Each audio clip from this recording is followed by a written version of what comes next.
tell me, you've been working as a PR specialist for 5 years now. Yes. So can you share with viewers and listeners the memorable project that you work as a PR specialist? Wow, okay. Yeah, one of them. One of them, okay.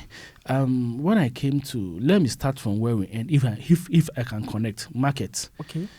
I've seen markets here, and ours is not the same, but we may have a market that is built somewhere in 1950 or 1970. That market needs to be restructured or renovated or built in a way that can suit the current generation, because the market needs to take about 25,000, but now it must take about 50,000. So what do you do? And taking them out there is a bit difficult. So you need to go and explain to them that this is how it needs to be done. And the significant here is that, you see, when I went in, I have to let them understand that, okay, you see, which I'm so proud of it, because I met the market community one evening and let them understand that, you know, government has a good policy for you, because previously, when government wants to do something, people are not engaged. You realize in the evening, contractors are coming in to come and mount their stand, do everything, then they are done. But this one, I was able to engage the community that, okay, government intends doing this for you, and these are the benefits. So, and then since it is in your community, you are the beneficial. It's not the government. Government is somewhere. So when you take good care of it, it becomes your property. It becomes part of you. It becomes your daily life. Therefore, they buy into it. They got to know that it is good for them. So they, at the end, telling me that, oh, if it is so that this project will benefit us and it is for us, then government should not bring any labor. The labor, we will do it by ourselves. Okay. You see, so then government cuts some funds budget on that. Okay, they say that, okay, when it comes to security or anything, we know ourselves who can be a security. So government, don't bring security. We will protect our own thing. So when the person is protecting his own thing, the belongingness is there. Nobody will go in. Nobody will go and say that, oh, we don't want this. You know, yes. So at the end of the day, the project was so good, so easy for government to be able to, for my people to be able to get it down, and then they were able to find it easy, completed, and they are enjoying it, and then they have maintained the facility. It's working perfectly. Wow. Last one, government intends to build a mini harbor at one of the beach within my area. It is a junkie area. It is an area with the people that do things that I cannot mention online, which you know. So therefore, you have to go there and engage them. Government has to compensate them. Wow. And what happens is that when you compensate somebody, after the project is done, they will come back there again. You know what I mean? So therefore, we need to get their name on papers that this, and because they have occupied an illegal place, a government land. Trying to eject or evict them, you have to compensate them. Just imagine. Wow. So what I have to do is that, I advise, since I am a communications person, okay, government is good, but is it not possible that this compensation, we can look at some of them who can work? Because these are able men and women. Yes, they can do something. So let us find them a job. That, okay, this place, you know, is a government area. You have occupied it for some time. Now, government acquires some funds. We want to do this on it. How do we do it? Okay, right now, this project will benefit you, but we want workers. What every contractor have to understand, they call local content, means that the people over in that area must be engaged into what you are doing. Most of contractors, they are coming with their workers already. Sure. Bringing on, your workers, you have to rent a place for them. They have to know the community here and there, blah, blah, blah. But these are people, indigens that when you add them to that local content, it makes your project super, best and better. And then at the end, they were not able to compensate them because they foresee that that project belongs to them. When it is done, some of them will be employed as security, as this, as this, as this. And they were so happy. In those days, like what happened was that when we were growing up, around dawn, they will be evicted, either you want it or not. In Ghana, normally if you want to evict it or not, it will be done in a way that, like the Rombo style. take them off because it is your land. But I don't believe so. I believe in engagement. I believe in negotiations, because one of the things that we learned at MISIS was business communication, how to negotiation. And in negotiation, it is not win-lose, lose-win, but win-win. So it was a win-win situation. I see. I believe you are working more than a PR specialist. Why? This has to do with consultancy. And you have added it to your skills, and then you are doing it really well. I appreciate. How do you approach building and maintaining relationship with key stakeholders in your role as a PR specialist? Maintaining, managing, and then building stakeholders depends on 2 or 3 things. First of all, when you have a data, I can say I went to the municipality without a data on some areas. We have to develop a data. When you have a data, that will let you generate a primary data, because that will be your secondary data. Then but generating a data helps you to be able to manage your stakeholders. And then in this data, you'll be able to understand, you'll be able to initiate, you'll be able to, draw programs that suit any of them. So the data will give you where this person belongs to. So this is where you divide or try to segregate it again to understand the first word I use, either formal, informal, or you can do it the skilled, unskilled, or semi-skilled. Because when you have the unskilled, you know how to manage them. When you have the semi-skilled, you know how to manage them. And when you have the skilled laborers, these are laborers, so it will be able to manage them and then try to track them and then to be able to, turn over what you want to do.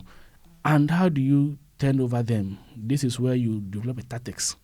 How do I engage the skilled laborers? How do I engage the skill, stakeholders? These are stakeholders with a bit of knowledge on everything that goes on. So I believe you find a way to engage them on how to support, because since they have some formal education, how would they support? How would they contribute? So they have their own thing that they are doing, and this could be classified to the big institutions, like I mentioned earlier on, the ministries, the parliament, the National Sports Authority, the embassies. They are already existing, they are operating. So what would they do to contribute to what you are doing? So this is where they come in. If nothing at all, they are corporate social responsibilities. To be able to, fine-tune to yours. Because in an area like Circle, which you have some junkies, at the end of the year, you need to do some party for them. CSR. All right. You know how it is. Yes. So you need to be able to get them on board, see how already they might have plans already. So you dealing with them gives you an idea of what they intend doing. Then the semi-skills, these are either here nor there. So these are people, you need to know that there might be some people that they are on their own. And these are, let me say, entrepreneurs or small scale industry people. So this is where they intend to, raise their business to the highest level. This is where they wanted to also be like the big companies here and there. So in this case, how would they also fit into their vision and your vision? How would they be empowered?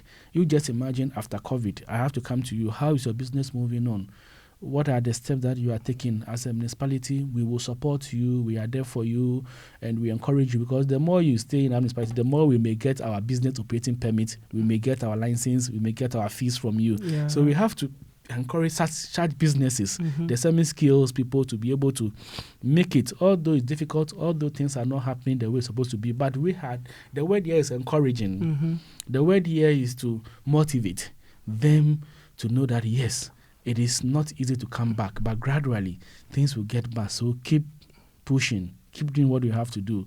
And therefore, when you stand on your feet, it is to our benefit. When you stand on our feet as a company or as a small scale enterprise, it is our success that we can pride of you.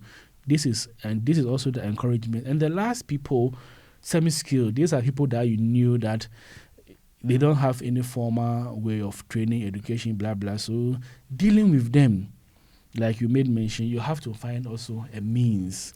So from your appearance to the day that you end with them, you must be like them. You must understand their language. You must understand what they do. Put yourself into their shoes.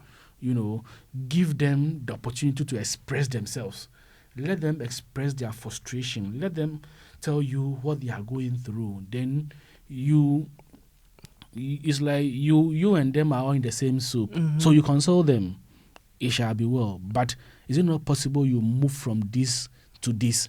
Is it not possible that, well, you've been doing this for ages?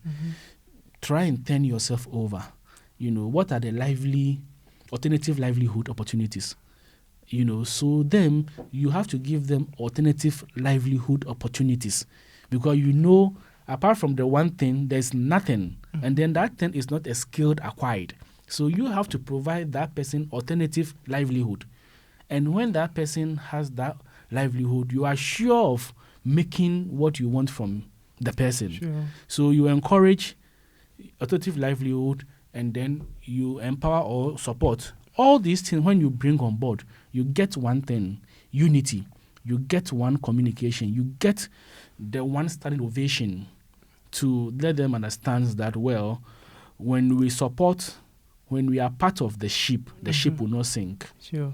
Well, as someone who has been in the PR ecosystem, tell us some of your challenges that you encountered and how you were able to overcome them through your PR, skills and traits. Well, so here, do you want me to speak of internal or external? Well, you can talk about when you become a fully fledged PR specialist. I became a fully fledged specialist after. I'm talking about when you graduated from MISIS. Yeah. That is what I'm coming on board. That after me graduating here, and I believe that it starts from somewhere. You don't get it easy, and at the moment, corporate communication is taking the whole world. So every organization intends to have one.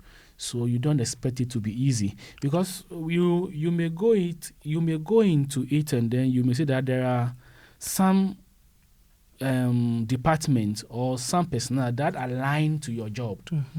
So there will be conflicting here and there. Like when you are with a company that have a sales and marketing department, when you have that, they also have like information management areas.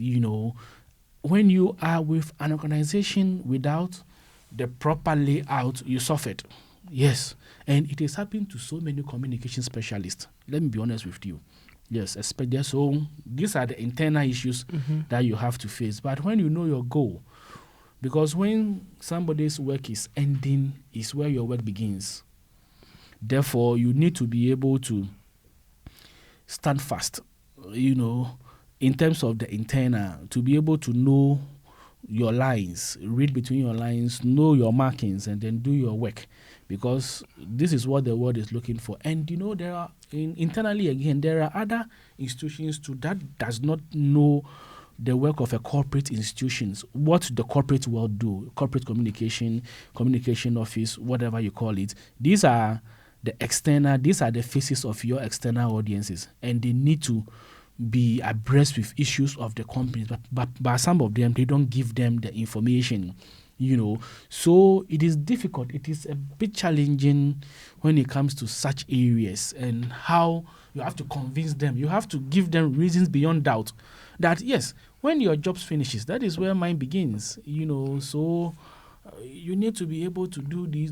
I have had a challenge of that, especially when I was engaged as the communication officer at my municipality. Somebody that have worked over the years without engaging any PR. Wow. Then you have to come down, I'm the PR, so this information, can we rehearse, or can I see what you want? Because we are going to face the public, and facing the public through the media, I need to be able to coach you a bit, so that first of all, you not use jargons, because when you use jargons, nobody understands this, and these jargons can be in either negative or positive way. You have to be able to present your point on, in a summary or in a listenable way. You need to be able to get your information accurately. You see, when was the last time that you check the data? You see, it is my duty to let you know, but sometimes it is very difficult to shape people as to what they want to do as a PR specialist. As for the outside or the external, there are many, frustration, getting information. You don't sleep because assuming something happened, when you right now log on to our website, that is www.kokuma.gov.gh, my WhatsApp number will pop up. So just imagine anything that anybody needs, it is on me. And if I don't respond on time, just imagine, So I see it as a way of serving the community, a way of giving information, a way of trying to lead people to the right path, a way of trying to change the status quo of what I came and saw. And I'm happy. I'm so proud that when I came in, I've put measures in place. I've been able to dance according to the wind, to be able to sail through the rains. Yeah, that's awesome. So tell us, how important is networking to the field of PR, and what tips do you have to give it to students who are pursuing PR, and then what they can do to increase their professional network?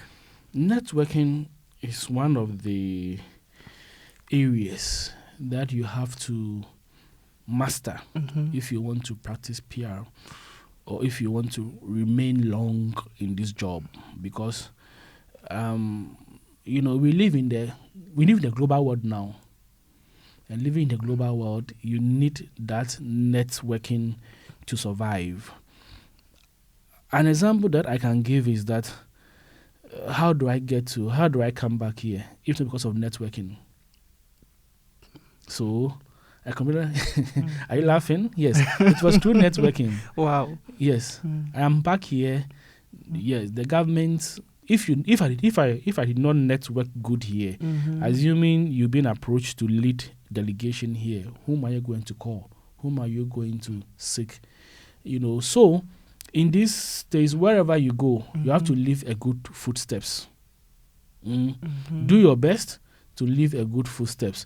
Secondly, you need to be able to, as PR person, be flexible, flexibility. Try to reach out to everybody. Try to live, stretch your hands. And then also you have to do a research. You have to learn more. You have to read. You have to do more research. And then listening. You have to also listen more. You have to listen. You have to engage everybody, irrespective of their person's status. You have to devise your means of engaging, and you need to have a mentor. Wow. Yes, you need to have a mentor to look up to. That mentor, and when I was here, and surprisingly that I've seen her here, Lilia Shlegova was one of the your mentors. Your mentor, and he mentored me, give me some ideas on how to approach government issues. I never knew that I may find myself in government. Sometimes when I really, once in a while, I may see her post online, especially on Facebook, that wow, this was a woman who was then giving me a tip. How do government relations? I think she mentioned government relations and things, and how those things work, and how you need to find yourself and shape yourself, and then finding your feet in it. So it's really good to networking, but do the good networking. Although bad networking is good, and then that will let you understand where you are falling. So when you network and it is bad, never cut that network. One day you may still need it. Wow. Just let it be there. Give it a time and use it for other things. But every network can be good or bad, depending on how you want to tame it, and depending on how you want to use it, depending on how you want to engage it, and how you want to see it. But try to network, be the organization lead when it comes to issues of engagement and issues of trying to get others to buy into the idea of the company's mission, vision, and their objectives. I believe after this content, PR students will have a lot to learn. Seriously. Moving on, in what ways do you see the field of public relations evolving in the future, and how can students prepare for these changes? Let me start with the last one. Students must prepare themselves. They must know that, like I made mention earlier on, the world is not a global village, whereby issues that in those days, when it happens in Moscow, will not get to Ghana on time, can get to Ghana right now. A classical example is what we are doing. Yes. Yeah. We have had some, apps that engaged.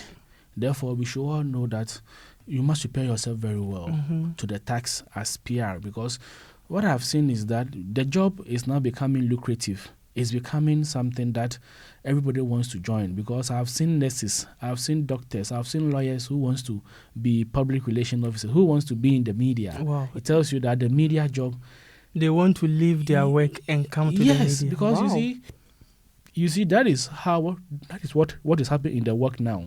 So as a media, as somebody who wants to be a media communication practitioner, you should know that people want to join this field. Therefore, prepare yourself very well. Recently, we have AI telling us things that we can do here and there. Meaning that if you don't prepare yourself well, if you don't try to get the requisite skills, that will help you to shape what you intend to do. Somebody will take this job out of you. What I want to recommend is that PR students must all the time be on the goal, be on top of the issue, be on the goal, and they try to do more research. Understand the public relations job. Try to put yourself in the picture. What is public relations?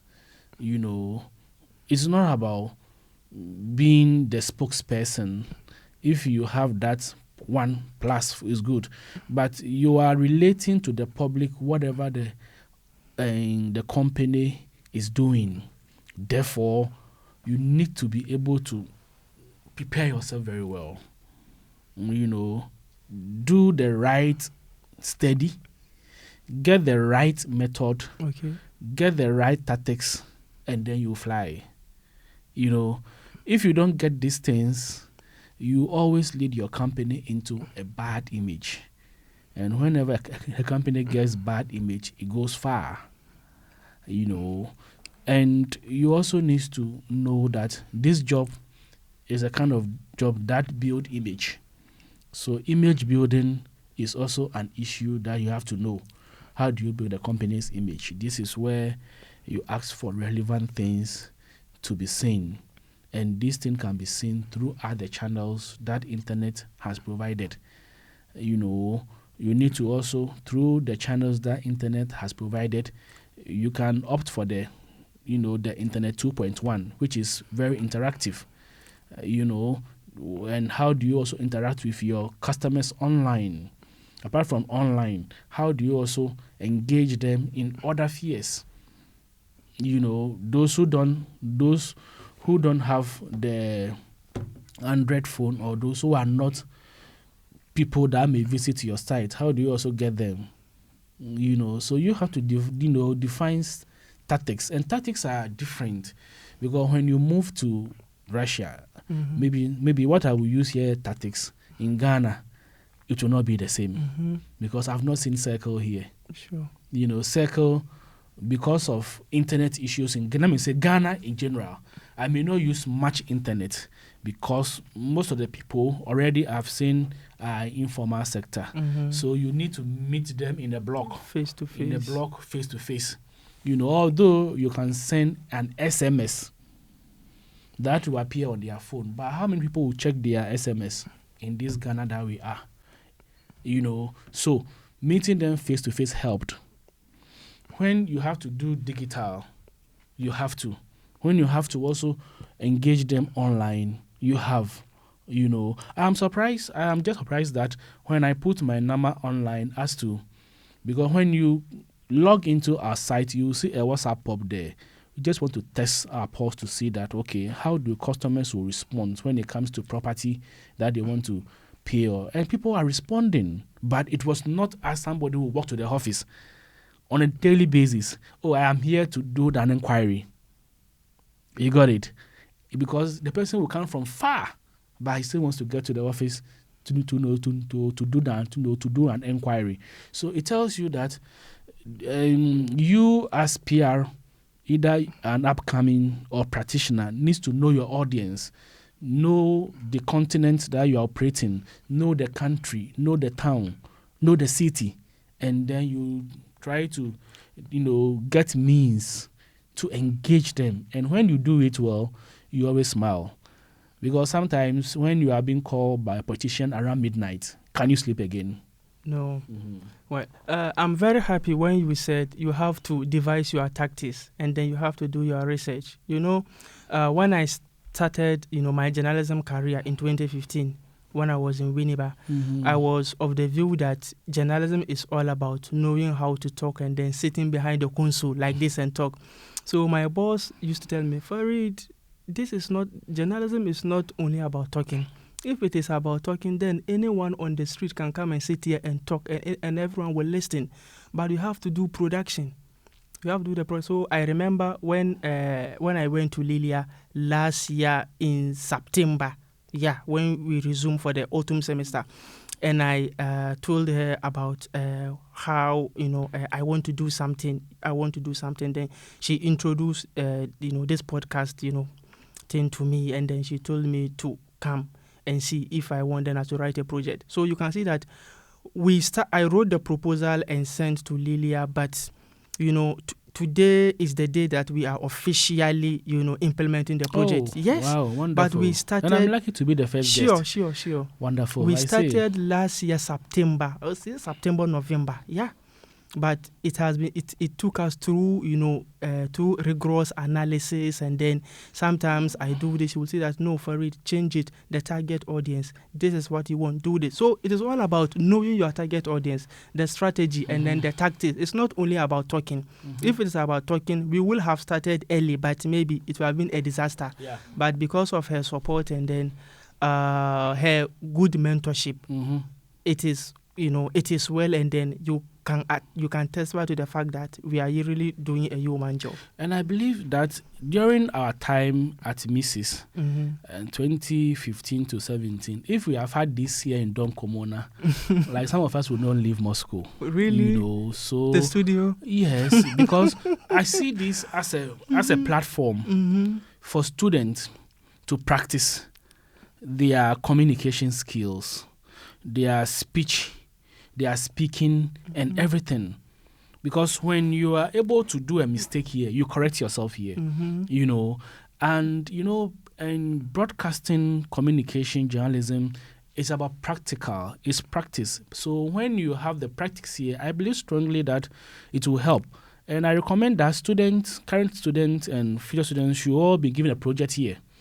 Because to master the courage, to be able to get used to, go on board. But it's really a good idea. And I salute the department and the head for such interesting and initiative and what have you. And then I'll plead with her, if all students, not only you, should one way or the other get here. Prepare yourself.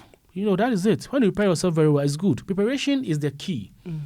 Preparation is the key in public relations, communication, whatever. When you prepare very well, you excel. Because the saying is that a good beginning makes a good ending. Wow. When you start well, you end well. Sometimes a bad beginning can make a good ending. But on a percentage-wise, a good beginning always makes a good ending. Yes, so this is a good beginning for current student and the future student who will come. And I strongly believe that they have something to practice, unlike ours. And I'm proudly that we were the first generation of the course, and I'm the first person to get here to officially kick this podcast, and which I believe will go far. Sure. We hope and believe so. So last but not the least, what motivates and inspire you to continue working in the field of communication, international public relations? Because I want to change society. Okay. Yes, I want to change society. I am a history student, and I listen a lot. I can tell you things from independence till now. Wow. I love tourism too. So I've seen things here and there. So, and as history student, when we sit down, somebody will say every history student is a politician. Yes. Anyway, so I've seen things people have done, and they all do it towards the benefit of society.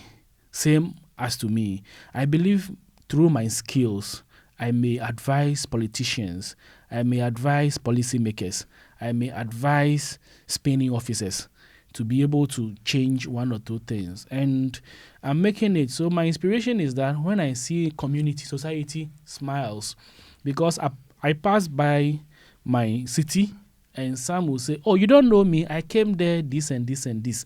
That alone gives me joy. Somebody will say, oh, through you, we were able to solve our issue. Through you, we were able to do this. You are empowering the person. By then, all those people who were saying through you were sidelined. They were marginalized.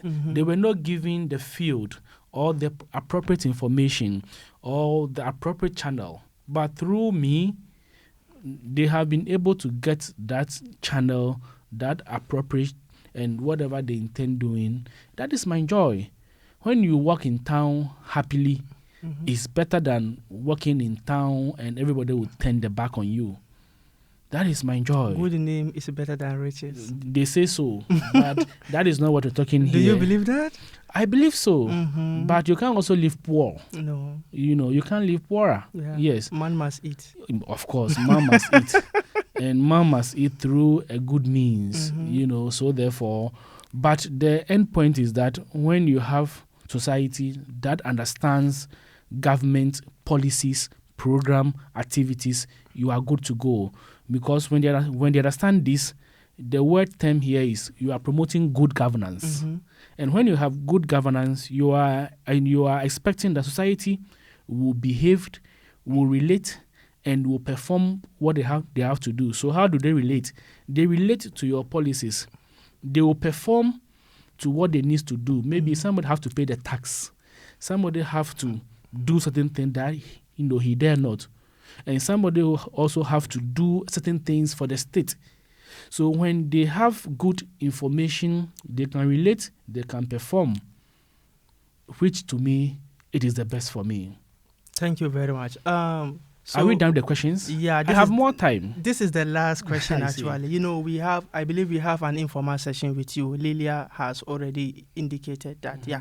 So I believe you've already mentioned it, but I want you to mention about 2 or 3, key, skills or key target that you want students who are considering choosing a career in communication, international public relations to focus on. Maybe some 2 or 3 things that they should focus. I want it to be specific, Yeah. First of all, like I made mention, let me repeat it again. Maybe some people have joined. You need to be able to know how to set your target. Okay. I mentioned research. Set your target. Before you target, research. This thing can be in between, because when you set targets, you must research. And then you get a means of how to reach that target. And then what tactics are you going to use to get to the target? Target, set targets, research, set the means, and tactics. And in all these things, you have to have skills, and this could be intercultural communication, your relation, your business communication, because in setting the target, you have to deduce it between stakeholders. So the skilled unskilled and semi-skilled. It depends on where you are. It depends on the country you are, operating from. But the standard to me is certainly in every society, you may get the skilled, unskilled, and semi-skilled. Therefore, when you divide or segregate them, that can tell you the type of tactics you need to apply.